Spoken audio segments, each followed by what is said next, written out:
नमस्कार दोस्तों, stock market studies में फिर से एक बार आपको स्वागत है।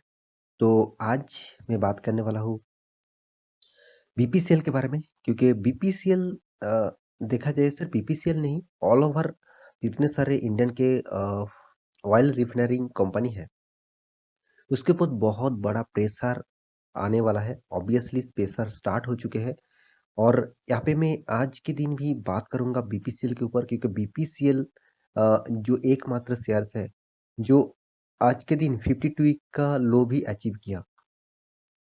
तो इसके पीछे कारण क्या है और बीपीसीएल और कितना गिर सकते हैं, उसके बारे में भी यहाँ पे बात करने वाला हूँ। तो वीडियो को लास्ट तक देखना और अभी तक आपने इस चैनल को सब्सक्राइब नहीं किया तो ज़रूर सब्सक्राइब कर लेना क्योंकि आपको daily basis stock market information और अपडेट चाहिए तो इस चैनल में बने रहिए। तो चलो देखते हैं आज के स्टॉक के बारे में। तो सबसे पहले मैं एनएससी के वेबसाइट के ऊपर चला जाता हूँ, यहाँ पे आप खुद ही देख लीजिए। जितने सारे आज के दिन का मार्केट था ऑब्वियसली निफ्टी क्लोजिंग दिया करीबन-करीबन 100 पॉइंट्स नीचे क्लोजिंग दिया मतलब डाउन में क्लोजिंग दिया। एक पॉजिटिविटी भी है क्योंकि 17,000 के नीचे क्लोजिंग नहीं दिया।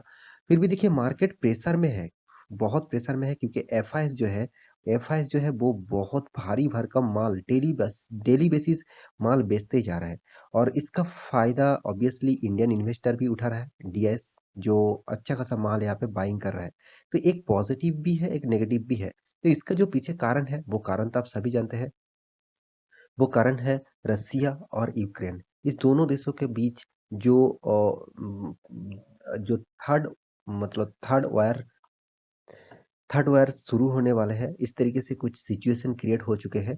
तो अगर थर्ड वार हो जाए तो मार्केट और भी गिर सकते हैं और फिर से कोरोना के सिचुएशन की तरह जिस तरीके से गिरावट हुआ था, उसी तरीके से फिर से एक बार गिरावट देखने को मिल सकता है। तो आज के दिन का जो परफॉर्मेंस था, पहले तो जब मार्केट ओपन हुआ, सारे के सारे रेड कलर में था, सिर्फ़ के सिर्फ़ ओएनजीसी एकमात्र जीसी ही था, जो एक्चुअली पॉज़िटिव में था। मतलब एडवांस में सिर्फ़ 1 शेयर था और डिक्लाइन में करीबन 49 शेयर्स था। तो फिर भी मार्केट रिकवरी किया, तो फ उसके बाद फिर से यहाँ पे रिकवरी देखने को मिला।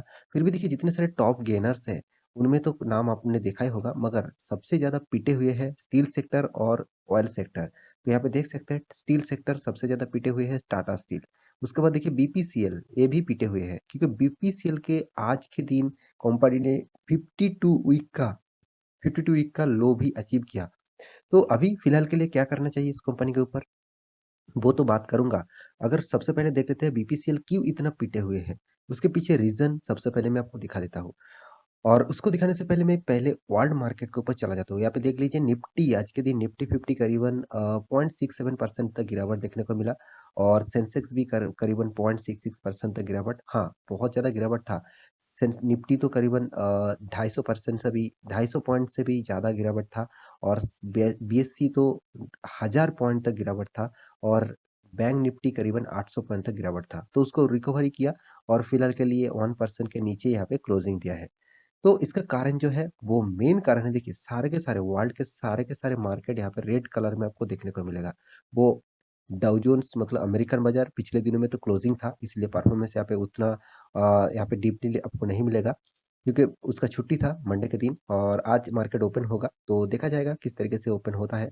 तो यहाँ पे जो डेक्स है मतलब जो जर्मन के इंडेक्स है वो देखिए आज के दिन मार्केट ओपन है और वो वहाँ पे भी प्रेशर है। सारे के सारे इंडाइसेस में प्रेशर है, आप खुद देख लीजिए। सबसे ज़्यादा प्रेशर जिस सेक्टर के ऊपर देखने को मिला, जिस कंट्री के ऊपर देखने को मिला वो है आरटीएसआई मतलब रसिया।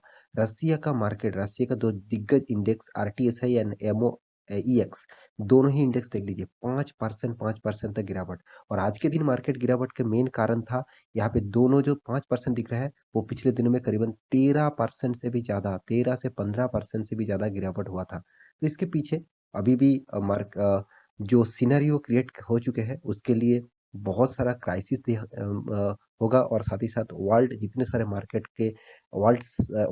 सारे मतलब इंडाइसेस है वो भारी भरकम गिरावट और भी आपको देखने को मिल सकता है। तो यहाँ पे बीपीसीएल के ऊपर प्रेशर की है, वो सबसे पहले देख लेते हैं। प्रेशर इसी कारण का है क्रूड ऑयल। तो जो ब्रांड क्रूड ऑयल है, जो एक्चुअली जो बैरल में आपको खरीदना पड़ता है, तो ब्रांड क्रूड ऑयल का प्राइस बहुत-बहुत बढ़ चुके हैं। और भी प्राइस बढ़ने वाला है, इस तरीके से कुछ अंदाज़ा लगाया जा रहा है। आप देखिए कुछ चार्ट पैटर्न देखेंगे तो आपको पता चलेगा। यहाँ पे चार्ट पैटर्न आप देख लीजिए, मैं आपको मैक्सिमम चार्ट पैटर्न ओपन कर दूँ, देखिए किस तरीके से परफॉर्मेंस हो रहा है। टोटली देखा जाए, देखिए पहले तो बहुत हाई था 2017-19 में, अभी 2020-21 में देखिए लो लेवल थे से किस किस तरीके से लेवल को अचीव हाई किया। इसका मतलब क्या है, ब्रांड क्रूड ऑयल का जो प्राइस रेंज था, वो करीबन 60 रुपीज़ के अंदर चलता था, अभी वो 95 रुपीज़ हो चुके हैं। मतलब कितना बढ़ चुके हैं, तो जितना ब्रांड क्रूड ऑयल का प्राइस बढ़ेगा, क्योंकि देखिए ऑयल बाहर से मंगाना पड़ता है इंडिया में, और उसका प्राइस जितना बढ़ेगा उतना ही इंडिया का जितने सारे ऑयल सेक्टर है उसके ऊपर बहुत प्रेशर देखने को मिलेगा। तो इसीलिए बीपीसीएल के ऊपर बहुत प्रेशर है, आप खुद ही देख लीजिए। बीपीसीएल हिट 52 वीक लो, क्योंकि मैं पहले ही बता चुका हूँ 52 वीक का लो भी अचीव किया। इसके पीछे सिर्फ एक ही कारण है, वो है, आप देखिए, लो ऑन लाइकली डिले ऑन, यहाँ पे देखिए डाइवेस्टमेंट जो है, यहाँ पे देखिए सॉरिंग ऑयल प्राइस, मतलब जो ऑयल प्राइस है उस टोटली ऑयल प्राइस बढ़ते जा रहे हैं। तो इसीलिए हर ऑयल सेक्टर के ऊपर प्रेशर है। सबसे ज़्यादा प्रेशर बीपीसीएल के ऊपर देखने को मिला, क्योंकि बीपीसीएल एक मार्केट लीडर भी है, आप बोल सकते हैं, क्योंकि रिलायंस इंडस्ट्रीज और आईओसीएल उसके बाद जिसका नाम आता है बीपीसीएल। इस तीनों कंपनी दिग्गज कंपनी है। रिलायंस इंडस्ट्रीज तो बहुत सारे कंपनी, मतलब बहुत सारे सेक्टर के साथ जुड़े हुए हैं, मगर आईओसीएल एंड भारत पेट्रोलियम जो है बीपीसीएल, इस दोनों कंपनी केवल मात्र ऑयल एंड ऑयल रिफाइनरिंग के ऊपर भी काम करते हैं। तो इस दोनों कंपनी के ऊपर ज़्यादा प्रेशर आज के दिन देखने को मिला। तो यहाँ पे खुद ही देख लीजिए, यहाँ पे जो प्राइस रेंज बढ़ चुके हैं, तो ऑयल का जो प्राइस रेंज यहाँ पे देखिए 10% जो बढ़ चुके हैं, तो इसीलिए इस सारे के सारे कंपनी के ऊपर बहुत प्रेशर है। तो यहाँ पे मैं जो कंपनी का जो चार्ट, मतलब जो व स आज के दिन का जो एनएससी साइट में जो डेटा है उसके बारे में दिखा दूँ, तो करीबन देखिए 52 का लो कौन-सा दिन में किया? आज ही के दिन 22 फरवरी 2022, और हाई कितना किया था? 503, मतलब 500 से डायरेक्ट 349, करीबन-करीबन 150 पॉइंट का यहाँ पे गिरावट देखने को मिला। तो 150 पॉइंट कोई छोटा-मोटा गिरावट नहीं, बहुत बड़ा भारी-भरकम गिरावट आप बोल सकते हैं। तो आज के दिन का डिलीवरी कितना उठाया गया, देखिए 42% डिलीवरी, मतलब जिस तरीके से डिलीवरी इस कंपनी में उठते हैं, उसी तरीके से देखने को नहीं मिला, 42% डिलीवरी उठाया गया है। तो कंपनी के बारे में आपको इन्फॉर्मेशन के बारे में बात करूँ, तो कंपनी इंडिया का थर्ड लार्जेस्ट रिफाइनरी कंपनी है, ऑयल रिफाइनरी कंपनी है। इसका मार्केट कैपिटलाइजेशन के हिसाब से छोटा-मोटा कंपनी नहीं है, लार्ज कैप कंपनी भी बोल सकते हैं। 77,000 करोड़ का मार्केट कैपिटलाइजेशन है इस कंपनी का। और एक चीज़ में इस कंपनी में ज़रूर पॉजिटिविटी ज़रूर मुझे लगता है, क्योंकि कंपनी का परफॉर्मेंस कोई खराब नहीं है। कंपनी एनुअली इनकम भी ज़बरदस्त करते हैं। साथ ही साथ कंपनी डेप्थ ऑफ इक्विटी जो है, वो भी देखिए उतना डेप्थ नहीं है, 1.20 इसका डेप्थ है। कंपनी का टोटल जो डेप्थ है वो 58 1280 करोड़ का टोटल डेप्थ है। और कंपनी का फ्री कैश फ्लो जो है वो करीबन 14,400 करोड़ का टोटल कैश फ्लो है। ईपीएस के बारे में बात करूँ तो अच्छा खासा ईपीएस आपको दे रहा है, 88 रुपीज़ आपको ईपीएस मिल रहा है, खराब नहीं है। तो मैं इस कंपनी के ऊपर ऑब्वियसली पॉजिटिविटी रखता हूँ, क्योंकि कंपनी का बिज़नेस मॉडल और कंपनी का परफॉर्मेंस आपको ज़बरदस्त लगेगा। फिर भी देखिए, एक चीज़ में और भी आपको देखना चाहिए, जो कर्ज़ा कंपनी ने लेके रखा, तो उनके हिसाब से कंपनी को कितना इंटरेस्ट पे करना पड़ रहा है, वो तो भी आपको देखना चाहिए। देखिए, कंपनी ने अच्छा खासा इंटरेस्ट भी पे करना पड़ रहा है, पहले तो 400 करोड़ का इंटरेस्ट पे करना पड़ता था, अभी तो 600 करोड़ तक बन चुके हैं। कंपनी का सेल्स ग्रोथ भी खराब नहीं है, कंपनी का सेल्स ग्रोथ हर क्वार्टर में कंपनी का सेल्स ग्रोथ होते रहते हैं। कंपनी का सेल्स जिस जिस तरीके से होते हैं, उस तरीके से कंपनी एक्सपेंस भी करते आए हैं। तो सारे के सारे एक्सपेंस, टैक्सेस और इंटरेस्ट को माइनस करके कंपनी के हाथ में जो प्रॉफिट बचते हैं, वो भी ऑब्वियसली पॉजिटिव में है। तो इस कंपनी के परफॉर्मेंस मुझे कोई खराब नहीं लगता।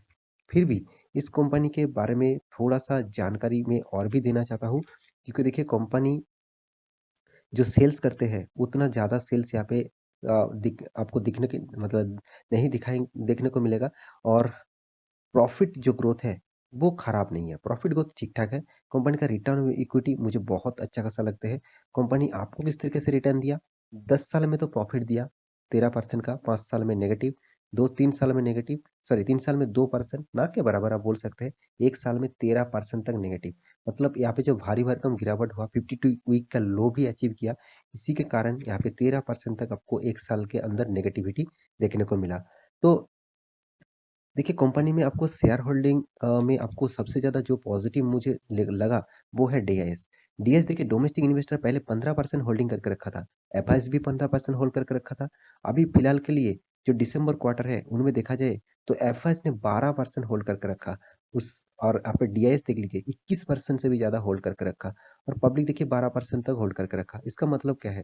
डीआईएस ने बहुत ज़्यादा इस कंपनी के ऊपर इन्वेस्ट करके रखा है और यहाँ पे डीआईएस कौन है? वो भी आपको देखना चाहिए। लाइफ इंश्योरेंस कॉर्पोरेशन वो तो रहेगा ही रहेगा। ज़्यादातर कंपनी में लाइफ इंश्योरेंस कॉर्पोरेशन आपको देखने को मिलेगा। करीबन 6% तक होल्डिंग है। यहाँ पे देखिए पहले पहले क्या था 5.66 है। अभी उसको स्टेक भी और भी बढ़ा चुके हैं 5.91% और गवर्नमेंट भी देखिए इसके ऊपर हिस्सेदारी रख चुके हैं क्योंकि इसका जो प्रोमोटर है वो आप खुद ही देख लीजिए प्रेसिडेंट प्रेसिडेंट ऑफ इंडिया। मतलब क्या है? इसका जो हिस्सेदारी है ज़्यादातर प्रेसिडेंट के पास ही है, मतलब गवर्नमेंट के पास है। तो सारे डिटेल्स आपके सामने रख चुका हूँ। अभी फ़िलहाल के लिए रसिया और यूक्रेन के जो सिनेरियो क्रिएट हो रहा है, उसके हिसाब से मार्केट में बहुत ज़्यादा वोलेटिलिटी डेली बेसिस आपको देखने को मिलेगा। तो कोई भी स्टॉक आपको और भी गिरावट हो सकते हैं, तो आप कोई भी फ्रेश इश्यू इस कंपनी के ऊपर बाय करना चाहते हैं, तो मेरे हिसाब से कुछ दिन और होल्ड कर लीजिएगा। थोड़ा पेशेंस के साथ बने रहिएगा, आपको अच्छा खासा रिटर्न मिल भी सकता है इस कंपनी के। क्योंकि इस कंपनी का चार्ट पैटर्न आप देखेंगे तो करीबन देखिए 21% तक आपको लॉसेस दिया सिर्फ 6 मंथ में।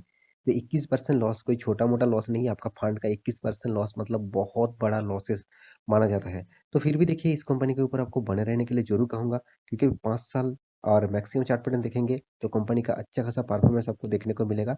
हाँ, अभी बहुत दिनों से एक साइड बेसिस पैटर्न में कंपनी चल रहा है। मुझे लगता है इस लेवल जब ब्रेक करेगा और भी आप में जाने को तैयार हो सकते हैं। फिर भी देखिए मैं भारत मतलब जितने सारे केमिकल कंपनीज़ है, उसके ऊपर मैं ज़्यादातर फ़ोकस नहीं रखता क्योंकि देखिए पेट्रोकेमिकल्स के साथ-साथ नेचुरल गैस के ऊपर भी काम करते हैं, तो इसीलिए फ़ोकस रख रहा हूँ। क्योंकि देखिए पेट्रोकेमिकल फ्यूचर में मुझे लगता है जितने सारे पेट्रोकेमिकल है, टोटली बंद होने वाले हैं क्योंकि इलेक्ट्रिक का व्हीकल का ज़माना और ग्रीन एनर्जी, पावर एनर्जी और के ऊपर ज़्यादातर काम होने वाला है। तो मेरे हिसाब से उस कंपनी के ऊपर आपको ज़्यादा फ़ोकस होना चाहिए। इस तरीके से पेट्रोकेमिकल कंपनी के ऊपर जितना आप फ़ोकस रख रहे हैं, उससे ज़्यादा फ़ोकस आपको उस तरीके से कंपनी के ऊपर रखना चाहिए। तो मेरे हिसाब से आप डिसीज़न खुद ही लीजिए, इस कंपनी के ऊपर आपको बने रहना चाहिए कि नहीं चाहिए। तो आशा करता हूँ सारी जानकारी आपको मिल चुका है, तो मेरा वीडियो अच्छा लगा तो लाइक करना, दोस्तों के साथ शेयर करना और इस चैनल को सब्सक्राइब भी करना। मिलते हैं नेक्स्ट टॉक लेके, तब तक के लिए अच्छे से रहिए, अपना ख्याल रखिए। Bye bye.